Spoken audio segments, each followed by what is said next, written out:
Hi, everyone, and welcome to our course on mixed feeding with a focus on how to make individualized and evidence-based recommendations to support families who are supplementing with infant formula. I wanted to take a moment to introduce myself. My name is Dr. Bridget Young. I'm a doctor of perinatal nutrition and a human milk scientist.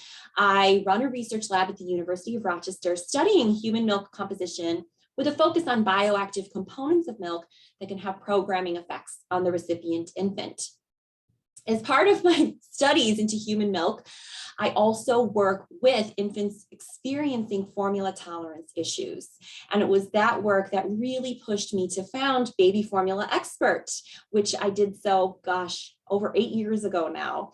So Baby Formula Expert is a website which provides educational resources for both parents and providers, teaching them how to make nutrition-based decisions about infant formula. And it's my deepest passion to empower parents to make decisions from a nutrition standpoint in order to best serve their baby. So I applaud you for being here today to learn how to best support the families you work with that need to use infant formula for medical necessity or choice, or we know the very plethora of reasons that this happens.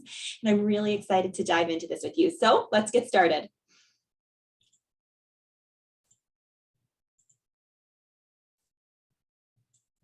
Hey, so here is the name of our course and my name.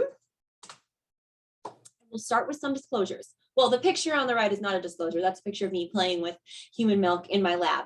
From a disclosure standpoint, I want to first make it very, very clear that in this course, we are going to be focusing on healthy term infants. We all know that premature infants have very specific nutritional needs that can vastly vary from infant to infant. And those infants need to be cared for by a medical team with a neonatologist at the lead. So we're not going to be discussing formula for premature infants today. We're going to be focused on term infants who are otherwise healthy. I'm also going to be showing you at various points pictures of formula cans that I have personally taken. These are for teaching purposes only. They do not represent an endorsement of any product, and I personally have no current affiliations with any formula companies. Before we get into the organization of the talk, I wanted to set some context for understanding feeding rates in the United States. This is the most recent data from the CDC report card for breastfeeding practices in the US, coming from the year 2015. And what we can see is 47% of infants are still exclusively breastfed at 3 months of age. And this rate of exclusive breastfeeding has been increasing over the years. But this also means that at 3 months of age, 23% of infants are mixed fed, meaning they're getting some breast milk and some infant formula, and 30% are exclusively formula fed.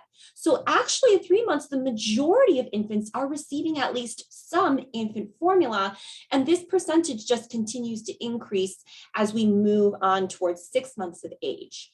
So while it's important that we continue our breastfeeding advocacy and our efforts to provide additional support for breastfeeding families, it's also important that we're able to serve the families who need to use infant formula by providing them evidence-based support as well. And that's exactly what we're empowering you to do today.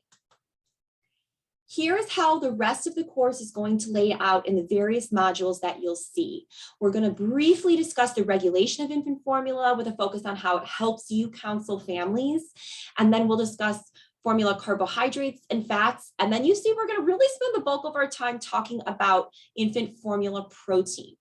This is because protein is the most likely ingredient to result in an infant tolerance issue. So when you're working with an infant who's having some kind of undesirable reaction to their formula, statistically, it's pretty likely it's the protein in the formula. So understanding the variation in protein ingredients is going to allow you to help that family make decisions to keep that baby comfortable.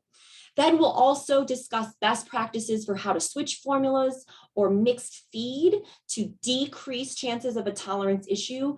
And I'll end with a bonus module discussing European and generic formulas because I know you are getting just as many questions about those as I am getting. So I hope to be able to help you in that area as well.